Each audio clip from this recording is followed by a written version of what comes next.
Emyaka nga mukaaga emabega twakulaga emboozi y'omuwala ono Sharon Mbabazi eyali akuba bbulooka e Masooli mu disitulikiti y'e Wakiso okusobola okufuna ssente ezimuweerera. Mbabazi yasobola okusoma n'amaliriza essomo ly'amawulire ku ttendekero lya Muteesa 1 era n'atikkirwa. Okuddamu okumunoonya okulaba oba akyali mulimu gwe ogwa bbulooka gye yatutegeereza nga bwe yakyusa nga kati mulimi wa nvandiirwa. Atubuulidde nti nga COVID yaggwaako ebintu bingi byagenda bikyuka ng'aliko abantu be yasisinkana ne bamusikiriza okutandika okulima.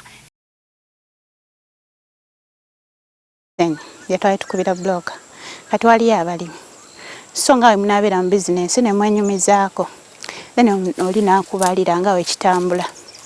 Ebiseera ebyo enkuba yali etonnya era teyasanga buzibu bwonna mu kulima era bw'atyo bwe yava mu bbulooka. Natandika nga ebbeeyi eri waggulu kati nenfuna kiraalo neŋŋamba nze ngende mu bbulooka menyeke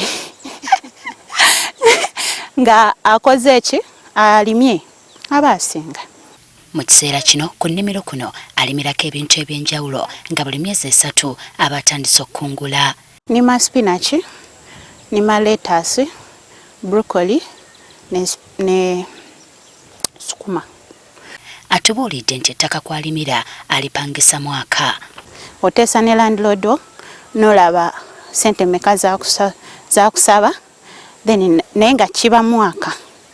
Mbabazi agamba essaawa emu ey'okumakya aba atuuse ku nnimiro asobole okulima olubimbi oluwera ng'omusana tegunnajja. Ebirime bino ensigo azigula mu katale Nakasero okutuuka omuntu wakiriira kiriko emirimu n'emitendera. Bwe tuba tulima tutandika na bed then netumala ne tutransferinga mu nnimiro ebigenda okulira. Bed ekulira weeks 3 then we tuba tubitransferinze bikulira omwezi gumu kitundu ku 2 kisinzira amazzi agaliwo n'obugimu obw'ettaka.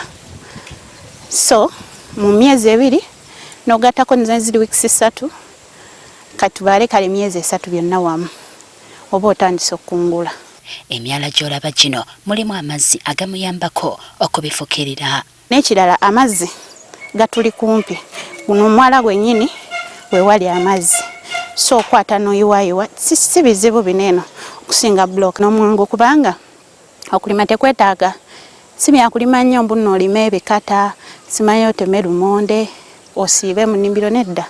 Wano tutema bupaddock era nga obulabye kati kano kapaddock okalimira eddakiika 3 ku 2.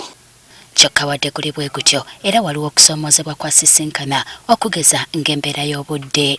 Akasana we kaba kaase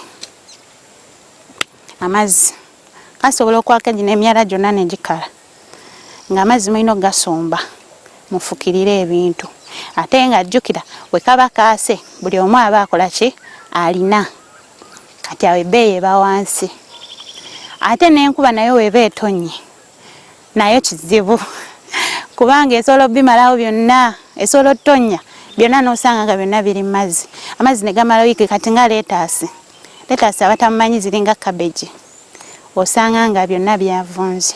N'akatale nako kabasumbuwamu olw'ebbeeyi ekyukakyuka buli ddakiika. Kambuka we kagwa ate ku mulimi we kagwa kaba kagudde kati essaawa zino bando ya spinach ya $1.5 naye nga mu wiiki nga emu awo ebadde mu $3.5.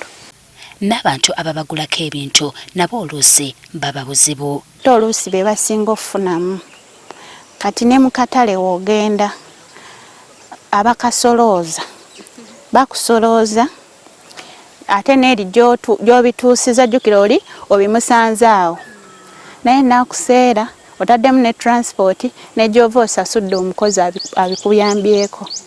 Agamba bw'onooba wakufuna mulimu guno olina okuba omuntu omugumiikiriza. Oluusi si kirungi kutunuulira bubi bukirimu sooka okiyingire kuba tosobola kigwira bugwizi bw'okiyingira n'okitegeera olaba bukyawo oyinza okuminimizinga negativity yonna.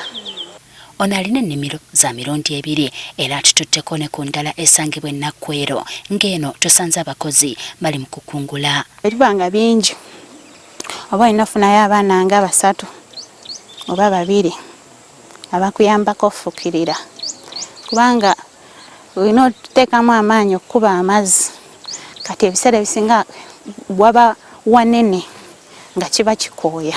Ennimiro yonna ajawuzaamu obulimiro obutono nga mu kukungula buli kalimiro kayinza okuvaamu ssente emitwalo 40 kyagamba nti kimufunira.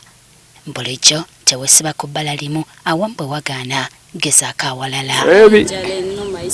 Irage ttaaki